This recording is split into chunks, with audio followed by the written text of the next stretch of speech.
Hey guys, Foxtrot here doing a recap video for you guys today. With Season 3 ending and Season 4 on its way, I thought I'd take a look back and see what the best junglers were for this past year. So without any further ado, here are my top 5 junglers for Season 3. And number 5, we have Nasus. When Nasus was introduced to the jungle, it was really rather a surprise for a lot of people because his playstyle was very different from what we were used to seeing from a Nasus, where he would sit in top lane, farm, get loads of Q stacks, come out that lane and just one-shot people in the late game. Jungle Nasus doesn't do any of that farming and his playstyle is rather different, but that didn't make him any less effective. It didn't take very long for Nasus to be recognised as one of the best junglers in the game. It was really only until his wither was nerfed that he was taken down from that spot. But even after that nerf, Nasus remained and still is today a very solid jungle pick. You can't really go too wrong when you're playing Nasus jungle. He's a very simple jungler. He's good at ganking, he's great at team fighting, and he can even solo dragon with his ultimate.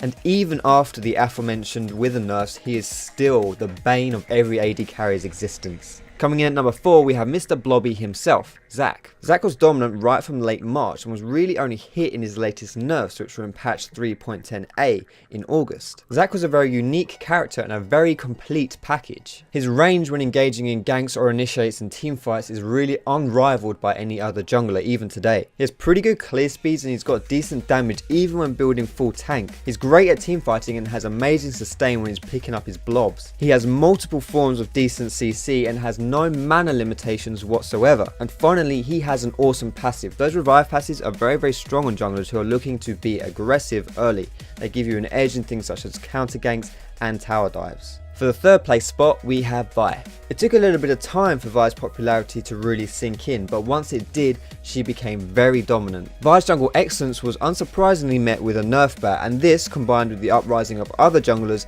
meant that Vi fell out of favour. However, as the meta shifted and other junglers started to receive nerfs here and there, Vi became popular once again. She's very good synergy with the assassin mid-meta, and she's also very good at countering that meta as well. The reasons for this is that not only is she probably the best jungler for ganking mid lane with her Q and her ultimate, but she's also very good at shutting assassins down in team fights. Not only this, but she actually works very well with your own assassins, because if you can lock someone down, then that is the perfect opportunity for your own teammates to swoop in and take kills. Aside from that, she has great clear speed, she is very good at dueling, and she is amazing at ganking once she hits level 6.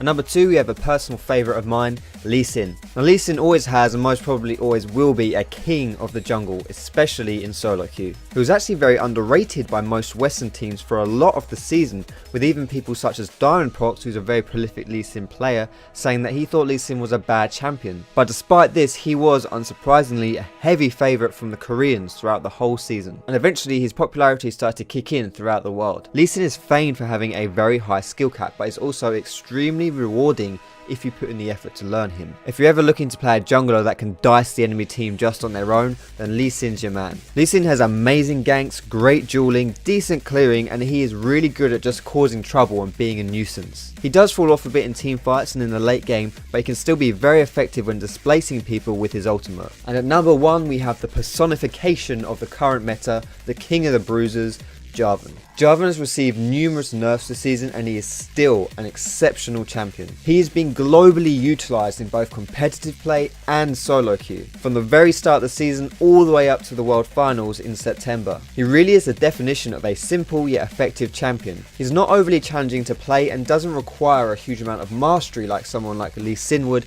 but he is still extremely rewarding to play. His ganking is very effective and straightforward, he has pretty decent clearing, he has great team fights and great initiation. He can be very dominant from his position throughout every single stage of the game. So now that my top 5 is done, I figured I would give some honourable mentions. Firstly, we have Elise, who is a great jungler. The reason why I didn't put her on this list is because she was originally considered a laner and really only became a jungler later on into the season when her nerfs became too much for her to be played in lane. Aatrox as well, if he was released earlier, then he would be on this list, but he really wasn't around long enough to make too much of an impact compared to the other junglers. Eve is also a very good champion, mostly thanks to her stealth, which makes her very unique and very deadly. And finally, we have Nocturne, who is always a great solo queue champion, although not necessarily as good in the competitive scene, but he is constantly a solid threat in the jungle. Thanks for watching, guys. I hope you enjoyed the list. If you did like it, feel free to give it a thumbs up, and also you can subscribe to me to learn how to be a better player and also how to be a better jungler, specifically in League of Legends.